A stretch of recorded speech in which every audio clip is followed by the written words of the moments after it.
Hello everyone, welcome you back to the new video of science. Students, आज हम respiration in organisms पढ़ेंगे। Respiration in organisms को समझने से पहले या जानने से पहले हमारे लिए यह अति आवश्यक है कि रेस्पिरेशन होता क्या है। What is respiration? रेस्पिरेशन एक लगातार चलने वाली प्रोसेस है जो हमारी पूरी होल लाइफ, जब तक हम जिंदा हैं तब तक ये प्रोसेस चलती रहती है। इसमें हम ऑक्सीजन गैस को अंदर लेते हैं और इसको अंदर लेने के बाद ऑक्सीजन हेल्प करती है फूड को ब्रेक डाउन करने में, फूड को तोड़ने में। मीन्स ग्लूकोज उसमें कार्बन डाइऑक्साइड और वाटर में टूट जाता है, ब्रेक डाउन होता है और एनर्जी रिलीज़ होती है। जो सेल्स में एनर्जी रिलीज़ होती है वो अलग अलग तरह के हमारे जो बॉडी में जो फंक्शंस होते हैं, काम होते हैं, उनको परफॉर्म करता है, उनको सुचारू रूप से चलाता है। जैसे न्यूट्रिशन, ट्रांसपोर्टेशन, एक्सक्रीशन और रिप्रोडक्शन। ये सारे प्रोसेसेस हमारे इनहेलेशन के द्वारा ही होते हैं। मीन्स जो हम ऑक्सीजन गैस अंदर लेते हैं उसी के द्वारा होते हैं। इस प्रोसेस को हम एरोबिक रेस्पिरेशन कहते हैं। Aerobic respiration in the presence of oxygen. इसमें glucose in the presence of oxygen, carbon dioxide और वाटर में ब्रेक डाउन होता है और एनर्जी को रिलीज करता है। एंड नेक्स्ट आता है anaerobic respiration. In anaerobic respiration food break down तो होता है लेकिन वो अल्कोहल और कार्बन डाइऑक्साइड में ब्रेक डाउन होता है और एनर्जी को रिलीज करता है। इस प्रोसेस को हम एनारोबिक रेस्पिरेशन कहते हैं। Ana means in the absence of oxygen. इसमें ऑक्सीजन का उपयोग नहीं होता है। जैसे फॉर एग्जांपल हमारा माइक्रो ऑर्गेनिज्म ईस्ट, जैसे जो फर्मेंट करता है फूड को, ईस्ट इसका मेन एग्जांपल है जो एनारोबिक रेस्पिरेशन को परफॉर्म करता है। मीन्स एनारोबिक रेस्पिरेशन को उसमें होता है। नाउ नेक्स्ट आता है ब्रीथिंग, श्वसन क्रिया। हम सांस कैसे लेते हैं। ब्रीथिंग, जैसा कि अभी बताया, ब्रीथिंग में हम ऑक्सीजन को अंदर लेते हैं जिसे हम इनहेलेशन कहते हैं और कार्बन डाइऑक्साइड को बाहर करते हैं जिसे हम एक्सहेलेशन कहते हैं। ये एक लगातार प्रोसेस चलती है, ये लगातार प्रोसेस है, क्रिया ये लगातार चलती रहती है और थ्रू आउट ये पूरे लाइफ पर चलती है, होती रहती है जब तक कि आदमी जिंदा है। ह्यूमन बींग्स जब तक या ऑर्गेनिज्म जब तक जीवित रहता है ये तब तक प्रोसेस चलती रहती है।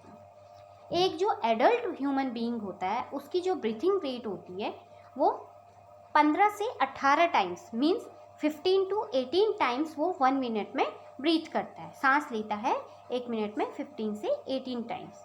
और जब कोई हम हैवी एक्सरसाइज करते हैं, कोई हैवी एक्टिविटीज़ करते हैं जैसे साइकिलिंग है, रेसिंग है, तो इसमें जो ब्रीथिंग रेट होती है वो बढ़ जाती है, वो 1 मिनट में 25 टाइम्स हो जाती है।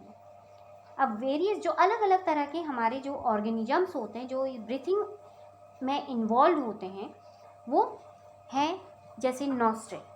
फर्स्ट है nostril, nasal cavity, wind pipe और ट्रैकिया, ब्रोंकाई एंड लंग्स। ये सारे जो हमारे ऑर्गन्स हैं ये सब हमारे रेस्पिरेशन को या ब्रीथिंग को हैंडल करते हैं। मीन्स इन्हीं के द्वारा हमारे शरीर में ब्रीथिंग होती है।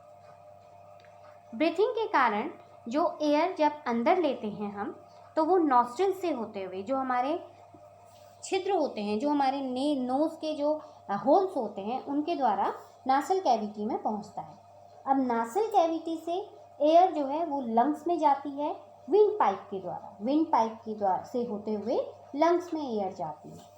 और यहाँ पर हमारी ब्रीथ जो मूवमेंट होती है ब्रीथिंग की वो होती है जैसे डायफ्राम और रिब केस में। रिब केज जो है वो आउटर कवरिंग होती है, जो चेस्ट हमारे जो हड्डियों का ढांचा, बोन्स का जो स्केलेटन होता है चेस्ट में, उसको रिब केज बोलते हैं और उसके अंदर डायफ्राम होती है, छोटी सी पतली सी झिल्ली।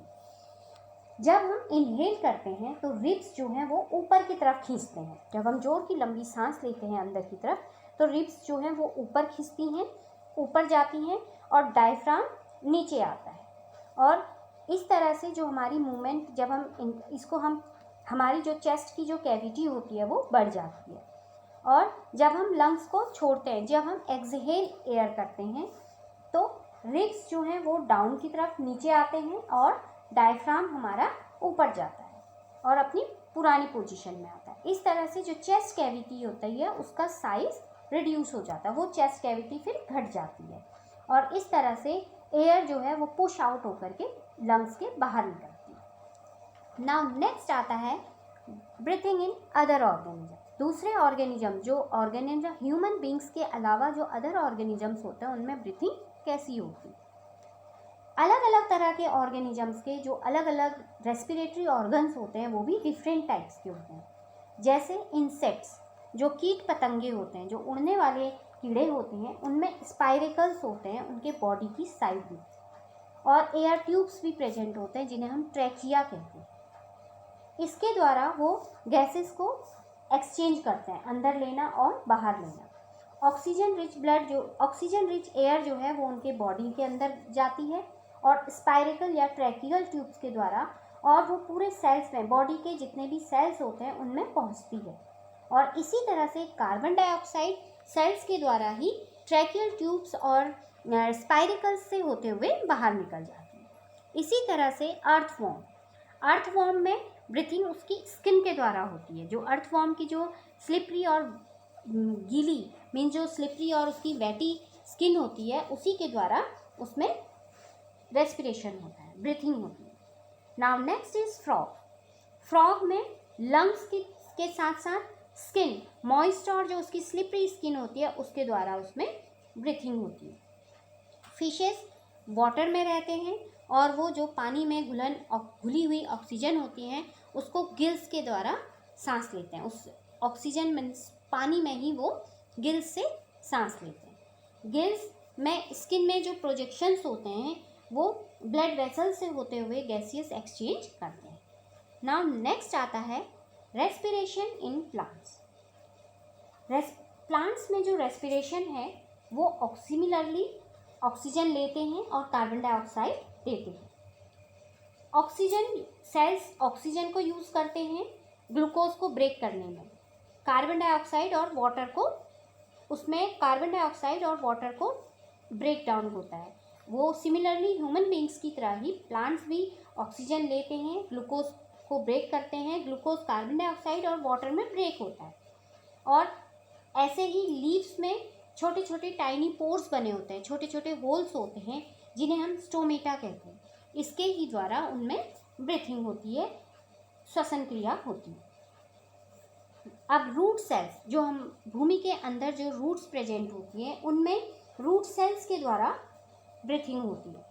रूट सेल्स में जो एयर स्पेसेस होते हैं, छोटे से होल्स होते हैं, वो सॉइल पार्टिकल्स से एयर को ट्रैप करते हैं और अपनी ब्रीथिंग को कंटिन्यूअस करते हैं। सो आप सभी को ये टॉपिक आज का समझ आया होगा। Hope you all understand. So thanks for watching video.